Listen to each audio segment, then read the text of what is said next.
new memoir, To Hell and Back, Joe Calendino, a former Hell's Angel, reveals his struggles with addiction and gangs and talks about his road to recovery. Everyone, please welcome to the show, Joe.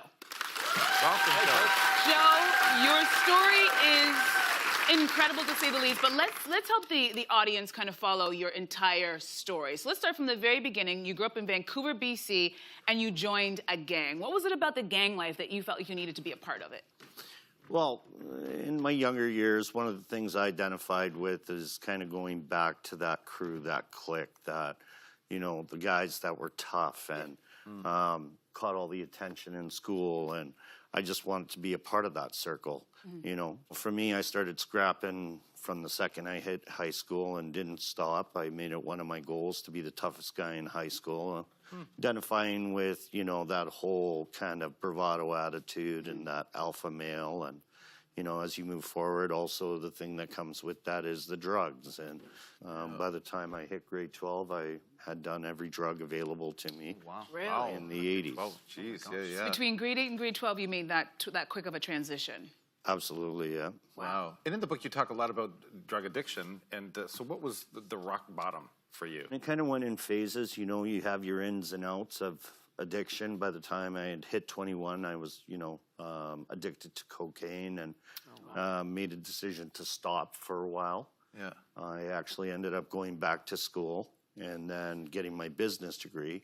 I actually created a chain of retail stores. By the time I was 30, I had 3 cellular phone stores, but made a bad decision to kind of revisit my past with a few friends. And You got pulled back in. yeah, it took only a second. Sure. So was there any time when you were even thinking about that in that time? Did you ever just want to give up and say, you know what, I'm done, I'm out? Or Well, addiction plays cruel tricks on all of us, right? So, yeah, you want to give up. You don't want to continue the pace, you know.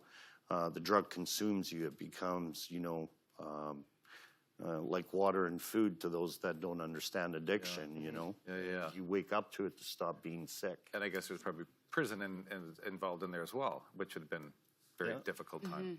Yeah. Yeah, at the end of the day, how it comes to be, me and a gentleman by the name of Kevin grew up together in the same high school. He knew which way I was going. He was going the opposite way. He actually ended up becoming a policeman for the biker gang task force. Wow. So, yeah. Opposite spectrums. I was like, yeah. Opposite spectrum, but things came back full circle, right? So when I was broken on that prison floor and going through withdrawal and I was sick and, you know, didn't want to do this anymore, Kevin put his hand in and I just looked up at him and said, I never want to see a kid go through this. Wow. So That's when it turned. That's fantastic. And you know, you've used your story to help others. Tell me, why was that important to you? Well, I always enjoyed working with kids.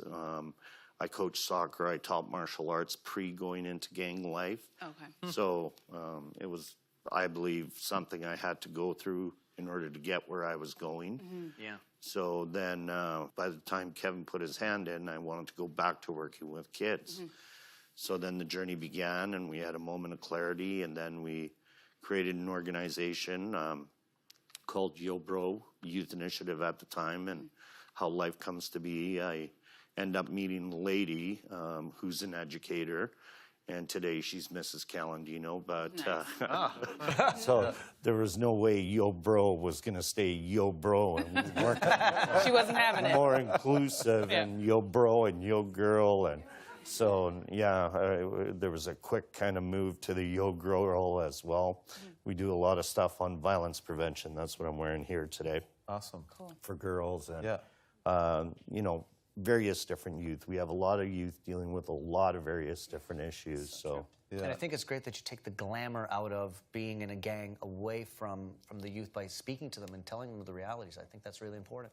yeah, there is no glitz, glamour, and glory when you're either dead, in prison, or in addiction. Yeah. Yeah.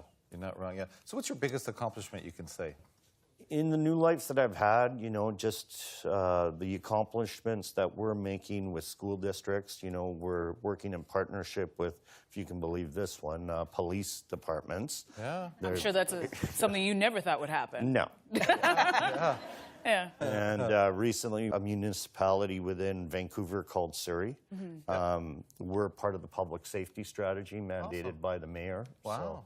Amazing. Well, let's applaud that. Wow, that's fantastic, though. It's so great what you've done. Because it starts with the youth, as you know. You were a young kid, going into this. So if you get them in now, Get them young. understanding it, Absolutely. yeah. Well, and that's our whole mandate, right? What we do is we try to prevent the problem or get invested at that early intervention stage. Yeah. When somebody struggles with addiction, the amount of resources and supports and everything that needs to kind of come to the table in order to deal with that one person in addiction.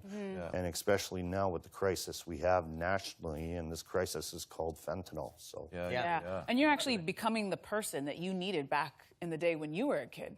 yeah, Which Yeah, is which amazing. is That's awesome. beautiful. Hey, I got to ask, do you still ride a motorcycle? absolutely. Cool. Yeah. Dude, I couldn't tell.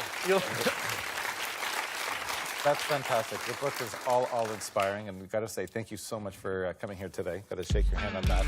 Absolutely very inspiring. Everybody stay with us because we're going to be talking beauty right after the break. Don't go away. Joe, That's, fantastic. I love you that you got married and you're like, yeah, she wasn't having the yo bro anymore. Here's what's